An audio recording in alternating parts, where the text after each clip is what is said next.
What's going on? Hey, how's it going, man? Sorry, guys, started a little bit late. What's happening, everybody?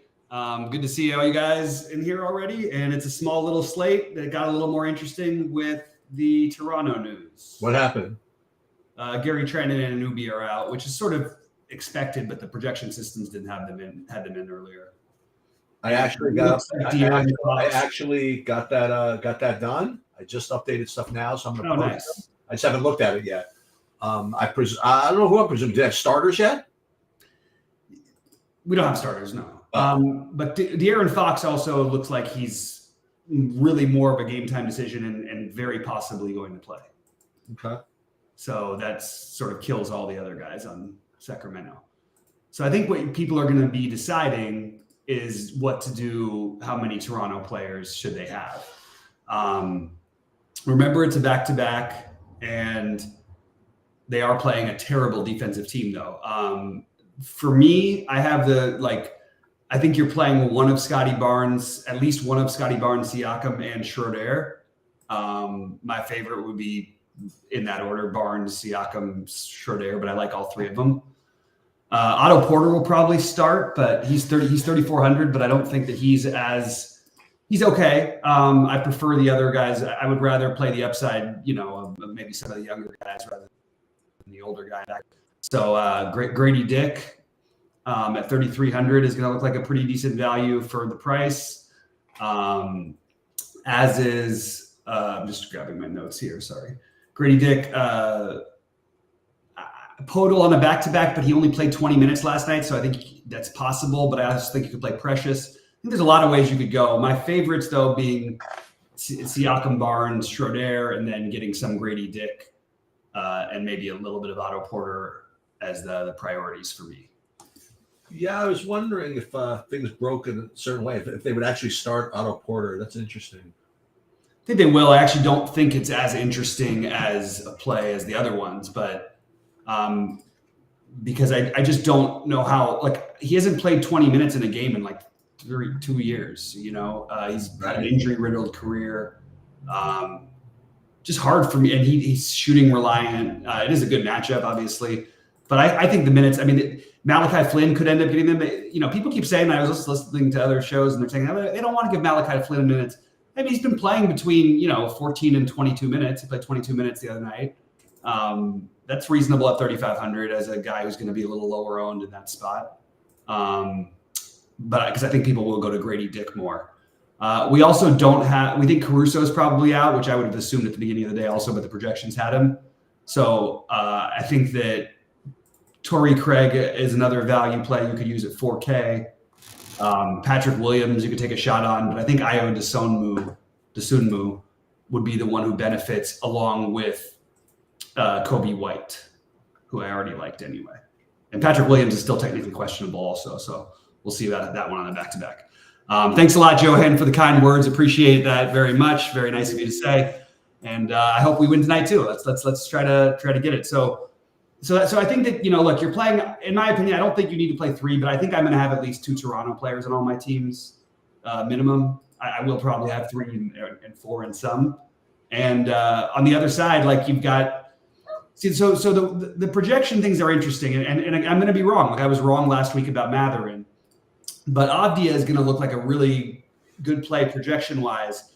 My fear is he played 38 minutes last night, and it's on a back-to-back, and that's the most minutes he's played this season.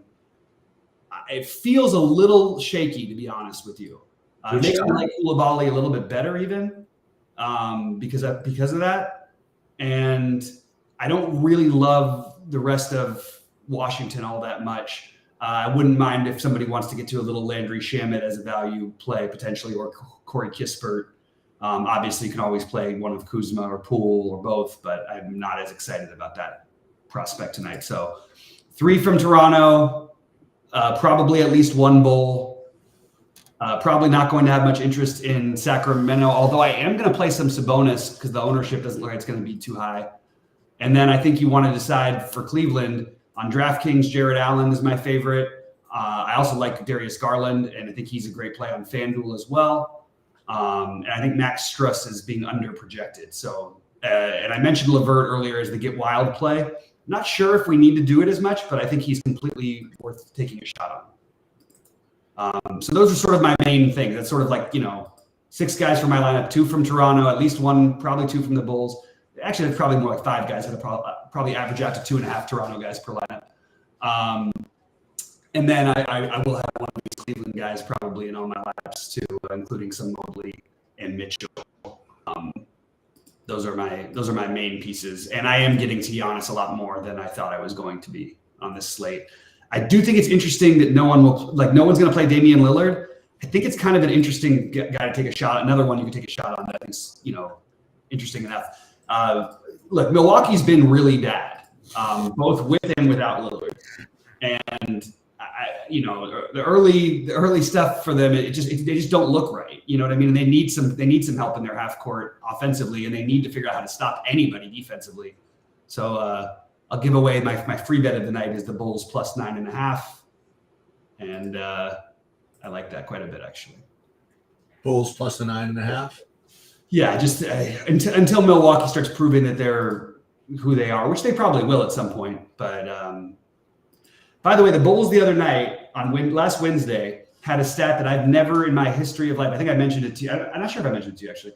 I've never in my life seen anything like this. Their starters in the first half were not one of them had a plus minus in the positive, and they were minus 48 as the starters. What? All of the reserves had no negatives. Not one had a negative rating, and they were plus 48. So the game was tied. But I've never seen that before. Like so weird. It's all plus 48, and the starters are all minus 48. Especially for the Bulls, who are like their starters are supposed to be like, that's their thing. They're not deep enough. That was their thing in the past. Now it's like now apparently they're deep enough. They just don't have enough good players on their starting lineup. So I just ran the projections because you know what, I can't believe I did this for you guys, but my minutes were off, so I just had to, because I wanted to see what was going on here. Yeah. So I just re-uploaded them. Yeah, it looks like point per dollar wise. Yeah, look at it's mid range again. I mean, listen, you can get to Giannis a little easier now, but still like the Schroeder now and the yeah. I play Garland. Schroeder, Garland, yep. Like these types of prices. Still like Siakam.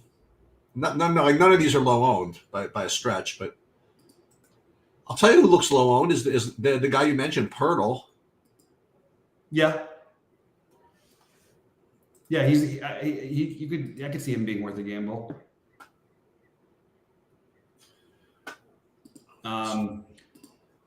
Yeah, the Toronto guys, I don't expect many of them to be low owned. The one who would be low owned, you could take a shot. Like, I don't think people are going to play that much Porter, although once he starts, maybe they will, if he does in fact start. But remember, if Precious starts, then he's going to look, and everybody's going to play him too. So Malachi Flynn is the one that's kind of the interesting. I really don't have a good feel for how he's going to be owned. I think I could see him as high as like 10 or 15% if he's not starting, but still pretty low. He and Boucher would be like the really low owned ones that I think I would take a shot or two on. What about?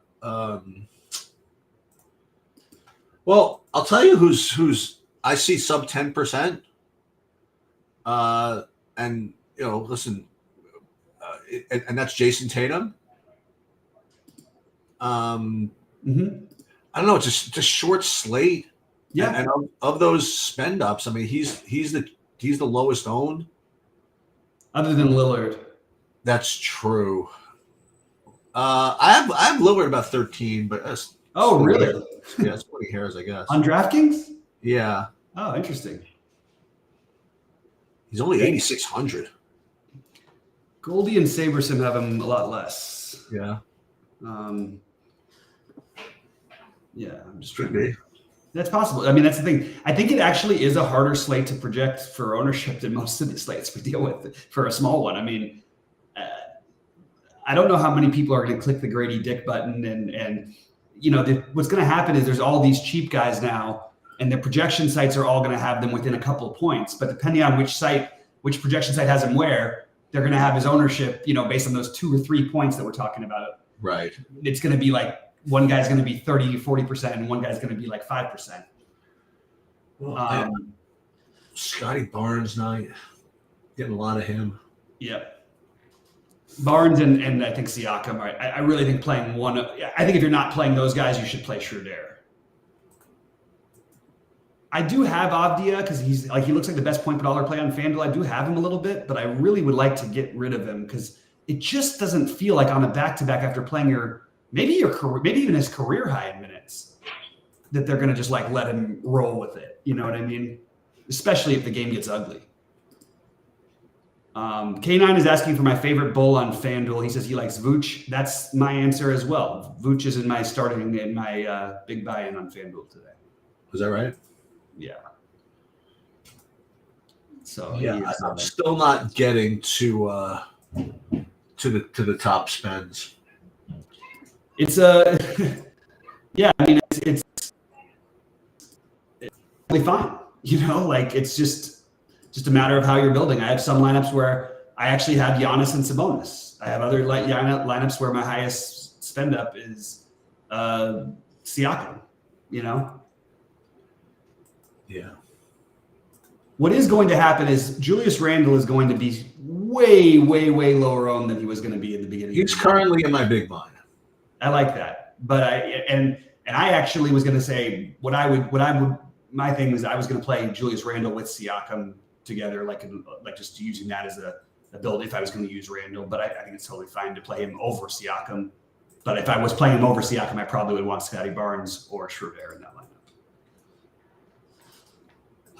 But yeah, so it's a little one, not a whole lot we're waiting on RJ Barrett. He's a game time decision with a illness, but it's probably just the back-to-back off of being banged up all year. And that's a big deal because all of a sudden then this Toronto chalk doesn't seem quite as appealing when you jump over to the Knicks side. Both Brunson and Randall get a huge boost, but Josh Hart is still reasonable at 5,300 if that's the case, if that's the situation. Emmanuel quickly becomes a great play if that happens. Yeah. And I would even get to a little bit of Quentin Grimes if we did lose RJ. Well, that would be now we're talking. And I think that's possible. But the problem is I worry a little bit about that game. Boston has been very, very, very tough, except for like literally in all but 2 games this season. They're just massacring people. So tell me more about this Grady Dick play. Grady Dick was the number 8 pick in the draft this year. He's a really good player from Kansas. The thinking would be that they would want to try to get him more run when they have the opportunity to. We've seen him, mostly be in the minutes in the teens, the low one, but this today, I think guessing him for over 20 minutes would make a little more sense. He did play over 20 minutes in 3 games earlier in the year. I believe one was a massive blowout, but it's speculative, but it's, he and Desonmu, if you're spending down, are the 2 guys you're deciding between. I have Desonmu a little bit better of a play, but I think Grady Dick, if for some reason Grady Dick starts, then he's going to look. I have a question. What do you prefer between Grady Dick and Otto Porter? I'm not going to play Otto Porter. Oh, well, I guess that's the answer. Yeah. Okay. As of right now, I don't have one Otto Porter lineup. But I mean, if something else had, oddly, if Randall was out, I'm sorry, if what's his name was out, maybe I would get to some of him because then I could play Brunson, Randall, and Giannis and the run back from the Bulls if I got enough value, right? So that's what I might look to do. And then that's when I would include Otto Porter. But right now I don't have him as high as the other ones. And we're just speculating on the starting lineup. So that's a big thing. Right. Like if Otto Porter doesn't start, I don't want to play him at all, actually. Yeah, I honestly am not sure that even if he starts, I'm really curious where the field is going to have him. Even with the projected starting thing, he's still projected to score less fantasy points than Grady Dick. And he definitely has less of a ceiling. And I just can't picture him playing. I mean, he's being projected right now for 24 minutes. I don't think he's going to play more than 24 minutes. I think 24 might even be a reach because he hasn't played 20 in 2 years. I would Grady Dick projected right now with about 20 minutes. I would rather those 20 minutes than Otto Porter's 24. And he has upside from the 20. Oh yeah, for sure. So that's my build. I posted my stuff in the premium for people. If anybody wants to check out where I'm at both build wise, and I also put my bets in. Bets barely a winner yesterday. 5-4 in the NFL in betting. So little knockdown. You will take that though. I'll take it all day. I do have a take. I guess we're going to talk a little bit about football, I guess, but yeah, I have a take in that game too. All right, we'll talk about that whenever you want. Actually, should we just do that? You want to just transition in and we can pop back into basketball? Yeah, sure. We've got a ton of people in Let here. me just finish updating my lineup here. Okay. And then you do that. I'll start talking a little bit, and then we'll jump. Yeah, because I have some. I have pretty obvious takes on the football. But yeah, I'm ready for you. Go ahead. All right, I'll get over to it in just a second. Yeah, Giannis is totally fine with Dame. I'm sorry, with Dame playing. Okay. Not Dame on the same lineup. I mean, he's saying is Giannis okay to play with Dame back? Yeah. We're not going to do that on 4-game slates and just eliminate. If we had a 15-gamer, it would definitely be a boost down to Giannis. Dame's back, but we're not really worried about that today. He's still projected to outscore everybody else on the slate by a decent margin. All right. Over to football for a minute. Let's do this. Sorry, usually I would have it more structured, and the problem is But make sure if and when the Washington the Toronto lineups come in. I'm looking. I'm monitoring. If anybody else sees any starting lineups, please post them in the Discord or let us know when they're available because I'm refreshing constantly. But in case I get distracted with the football, so. Joanne says running at 4-2 Denver tonight, and that is a lot of what I have tonight. Actually, this is sort of what my take is. My take on the game, first of all, I slightly like the over, but I like Denver here plus the 7.5. Remember these Bills are very strange, but also they tend to beat the hell out of the bad teams. The problem is Denver hasn't been bad; they've been playing much better, and Russ has actually looked pretty good. Not to mention that the Buffaloes now they're without their best corner and one of the best corners in football for the rest of the year. I think this is a good spot to attack for.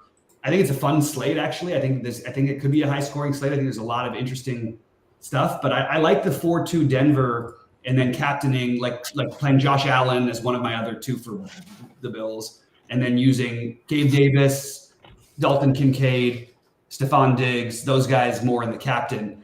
I probably won't end up playing in my big buy-ins any Diggs or any Josh Allen. I'm probably just going to play Davis. I'm probably going to play Kincaid. Kincaid is my favorite overall play. Denver's the worst team in football against tight ends. Kincaid coming off of 11 targets, 10 catches. I think he's the best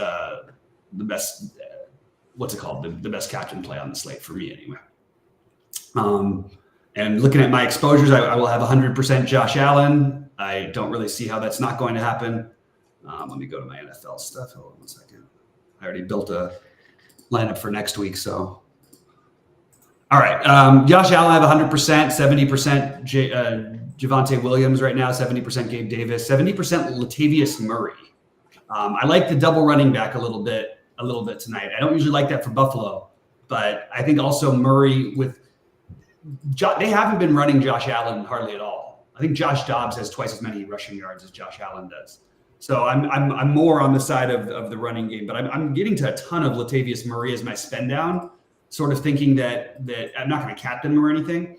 I think Troutman's going to be pretty popular, and I think it's a totally good play. Like he's a starting tight end at 200. But I also think that it could easily be Manhurts. We don't know that it's going to be Troutman, but he's the most logical one. It also could be Adkins. They have a few tight ends they can use. But I like the idea of getting to some P. Ryan and to some Latavius Murray.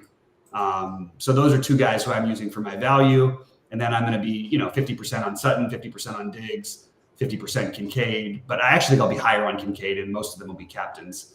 And then Russ Wilson, I only have 40% right now, but I probably will end up getting a little more. And I wanted to make sure to get some exposure to Tyler Bass and the Bills defense, just in case I'm wrong. So it's a little rundown of what I'm doing for that, and I'm going to check to see if the NBA starting lineups came in. So let me go through, because obviously since I'm playing this lottery stuff, I familiarized myself with all this other stuff from this game. So here's a couple of things that I'm looking at. So first of all, the Troutman play is pretty obvious and pretty popular. And probably a pretty good play, actually. But like you said, I mean, Troutman is not exactly, Dalton Kincaid either, like it's, but listen, I'm definitely going to play him. The other piece from I want to talk about is the Bills, because so what was happening is they were doing a lot of, for the like wide receiver 3 or whatever, they were doing a lot of between Shakir, Sherfield, and even like Deontay Hardy, whatever. In the last game, specifically, Shakir really kind of stepped up ahead of everybody else. Sherfield kind of dropped off, and Hardy kind of dropped off. And so it's logical, I guess, to presume that's been kind of decided. But in Showdown, I don't think it works that way. I think that you can go back to those other 2 guys if you want to. Because remember, in that game, by the way, they lost. Okay, so who's to say that they're going to go back to something that had them lose? So I would go back if you were gonna mess around down there. I would give those other dudes a shot again, the Hardy and the Sherfield, because I mean everybody's like so sure that it's going to be one way. It's just not exactly that easy. And another kind of like dart throw, wherever it is, on the Broncos side. Again, just for Showdown upside and stuff like that. I'm going to take another shot at the Mims. At some point, they're going to probably want to do something with him. And I don't know, someone came up with a pretty good take that sometimes teams, when they have that bye week, they like come out like off the bye week, like doing something different. So I'm especially in a game like this, which 2 weeks to prepare for this. Maybe this could be a game where Mims gets a little more action. So I will try that a little bit. What kind of interest do you have in Cook? So I do like Cook on paper. I'm not getting to him as much as I would have thought. I mean, I like him. I'm trying to go out of my way to play a little bit of Cook and Latavius Murray, and I'm trying to also get a lot of P. Ryan on the other side. The other thing I will also say, and again, I'm a little more familiar with this than you are, like what other people are starting to do in Showdown more. So if you like that, those double running back builds still, because I know you tend to like them, that's becoming a really unpopular way to play. There are people like, I know, that's why I bring it out. There are people actually they're like SaberSim users that will specifically make rules like max 1 running back nowadays. I think it's a terrible play. And whether it's terrible or not is like almost irrelevant. The fact is that people are doing it, then it's becoming overly popular. Right. And so if you do like the double running backs, then you get double double the action, because you're not only playing what you like, but you're playing what now other people don't. Right. That's right. The other thing is again, I think Joanne said or whatever. Yeah, playing 4-2 Denver's, it's not like as off the board as you think, only because Troutman is like $2. You know what I mean? Right. If you wanted to play 4-2 with no Troutman, then now you're getting somewhere with me. You know what I mean? Then you're really, really different. Like you want to somehow get in like the Mims with Sutton, Williams, and Judy, and Wilson, something like that. Then you're getting somewhere. Then you're really different, I think, because Troutman is like obviously going to be a part of those those whatever people are doing with 4-2s as far as Denver 4-2s are concerned. Yeah, I think that's a good point. I also think that, but it's true. But like, also, do you need? It depends on your build, I guess. It's harder to get four guys in from Denver, so maybe it wouldn't go as much that way as we think. It's not hard because if you play half Troutman. No, the point is that it's hard to spend enough. Nobody's going to want to leave $7K on the table. So if you're playing 4 Denver guys, I actually am not sure that Troutman would be included with them. It really depends on who you're captaining. So I guess if you're captaining Josh Allen or if you're captaining Josh Allen or Stephon Diggs, then yes, Troutman will be one of those guys. Right. If you're not, I don't think that necessarily would be the guy. And for what it's worth, I would rather play P. Ryan than Troutman. And he's more expensive, but he is. That's my personal take. Yeah, I wouldn't leave out that other guy, by the way, that other running back from Denver. He's very dynamic. Javonte Williams. Yeah, and they like him there.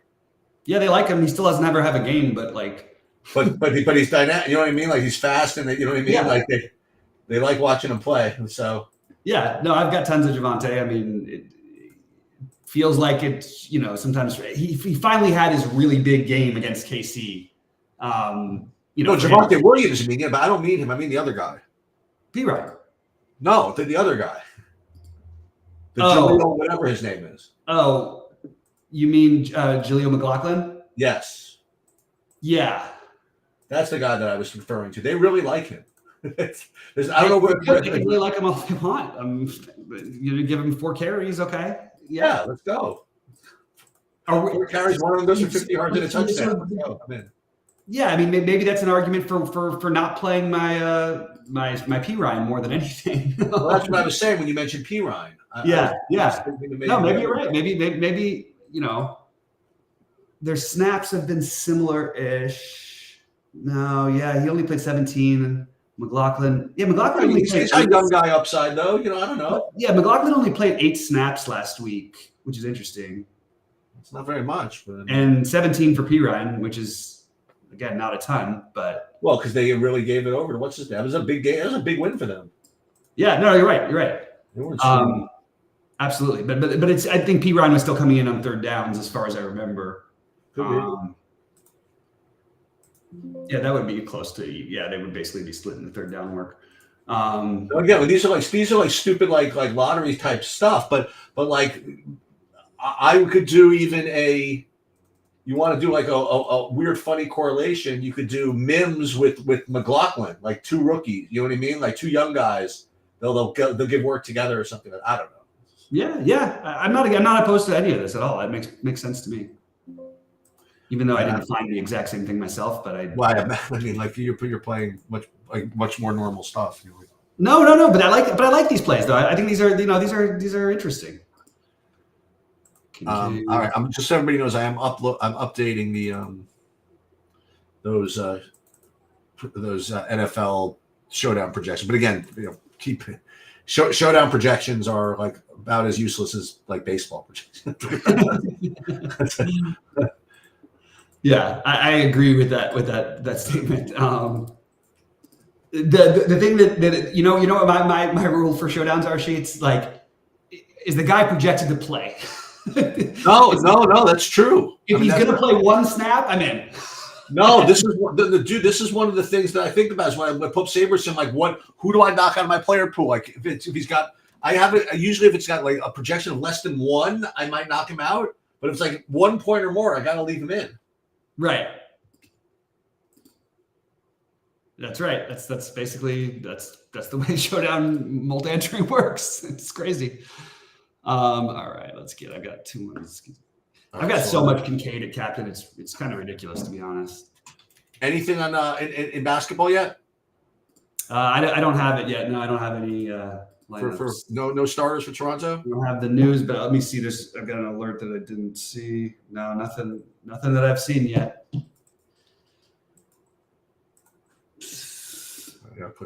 My guess is they'll come out in like 10 minutes. Pulling out my NBA on State Kings. Wonder if I made money on your stuff yesterday. I hope so. I didn't check yet. I don't know. That's what I bought, right? That's what I bought. You probably weren't in on the single entry stuff, which was like 20. I may have. I don't No, know. but they sell out. Those usually sell out like. Oh, yeah, instantly. you're right. You're right. And I posted them on like Wednesday. All right, I've got my 4 running back build is in. Oh, let's go. We've got Like it. that, Cook, Murray, Williams, and Pirine, and Josh Allen and Diggs. The problem is, if I do that build, I probably shouldn't play Josh Allen and Diggs, because if anybody comes across that exact build, that's exactly what they'll put. But it won't be that many people, you know? I don't know. It's sort of a tough one.